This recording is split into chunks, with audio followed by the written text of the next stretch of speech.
देश में anti conversion कानून पर बहस गर्म है और अब बॉलीवुड से बड़ा बयान आया है। लेट म्यूजिशियन वाजिद खान की वाइफ कमाल रुख की तरफ से उन्होंने वाजिद के परिवार पर गंभीर आरोप लगाए हैं कि वाजिद का परिवार धर्म परिवर्तन का दबाव बना रहा है।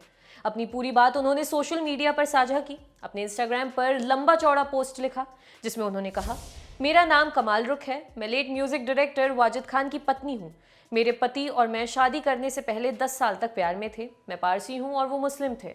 हमें आप कॉलेज स्वीटहार्ट कह सकते हैं। हमने स्पेशल मैरिज एक्ट के तहत शादी की थी। अपनी बात आगे बढ़ाते हुए वे लिखती हैं, मेरी साधारण पारसी परवरिश बहुत ही लोकतांत्रिक थी। शादी के बाद यही फ्रीडम, शिक्षा और वैल्यू सिस्टम मेरे पति के परिवार के लिए सबसे बड़ी समस्या थी। मेरी गरिमा और आत्मसम्मान ने मुझे इस्लाम में परिवर्तित होने के लिए उनके परिवार के सामने झुकने की अनुमति नहीं दी। वाजिद के परिवार पर वे लिखती हैं, उनके परिवार की ओर से प्रताड़ना जारी है। मैं अपने अधिकारों और बच्चों की विरासत के लिए लड़ रही हूँ जो उन्होंने बेकार कर दिए हैं। ये सब मेरे इस्लाम ना अपनाने की वजह से हो रहा है। अपने पोस्ट के एंड में उन्होंने कहा, anti conversion law intercaste marriage में धर्म के नाम पर नफरत झेल रही महिलाओं की संख्या कम करेगा। सभी धर्म परमात्मा तक पहुंचने के रास्ते हैं। धर्म सिर्फ जियो और जीने दो होना चाहिए। ट्विटर पर एक्टिव रहने वाली कंगना रनौत ने भी इस पर रिएक्ट किया है। अपने ट्विटर पर उन्होंने लिखा, पारसी इस देश के असली अल्पसंख्यक हैं। वे इस देश पर कब्जा करने नहीं आए थे बल्कि याचक की तरह आए थे।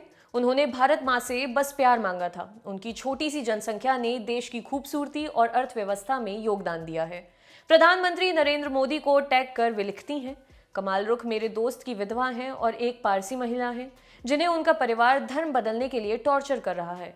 मैं पीएम मोदी से पूछना चाहूंगी कि जो अल्पसंख्यक झूठी हमदर्दी के लिए ड्रामा नहीं करते, मारकाट, दंगे और जबरदस्ती धर्म परिवर्तन नहीं करते, हम उनके लिए क्या कर रहे हैं। बता दें कि वाजिद के परिवार की ओर से इस मामले पर कोई ऑफिशियल स्टेटमेंट अभी नहीं आया है। आपके लिए खबर लिखी थी हमारे साथी यमन ने।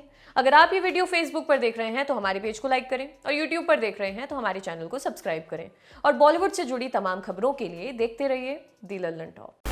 कसर रह गई हमारी कोशिशों में, कसक रह गई कि देश जितना बेहतर, जितना महान हो सकता था, हो नहीं पाया। और एक कसम रह गई कि देश का जो कर्ज है उसे थोड़ा बहुत तो उतारना है। भावुकता का लबादा ओढ़कर बोलता तो यूं बोलता, लेकिन बात सीधी है तो सच्चे ढंग से आप तक कही जानी है। लल्लन टॉप लेकर आया है एक नया प्लेटफॉर्म, तेरा तुझको अर्पण। ये प्लेटफॉर्म उन सब भारतवासियों के लिए है जो भारत से दूर किसी दूसरे देश की जमीन पर हैं, कभी पढ़ाई के लिए, कभी नौकरी के लिए। ये उन सब भारतवंशियों के लिए भी है जिनकी पहचान का हिस्सा ये महान देश है, लेकिन कुछ कसर और कसक है। तो आइए कसम खाएं कि देश को बेहतर बनाएं। हमें आपसे चाहिए आपके हिस्से का ज्ञान जो आप लल्लन टॉप के जरिए अपने देशवासियों के साथ साझा करें। ये मस्ती के पल भी हो सकते हैं जब आप कहीं घूमने जाएं और आपको लगे कि सिर्फ मेरे यार दोस्त और परिवार वाले ही क्यों, पूरा देश जाने इन नायाब चीज़ों के बारे में। ये पॉलिसी से जुड़ा, ज्ञान से जुड़ा कोई मसला हो सकता है। तो आइए और लल्लन टॉप की इस नई पेशकश तेरा तुझको अर्पण का हिस्सा बनिए।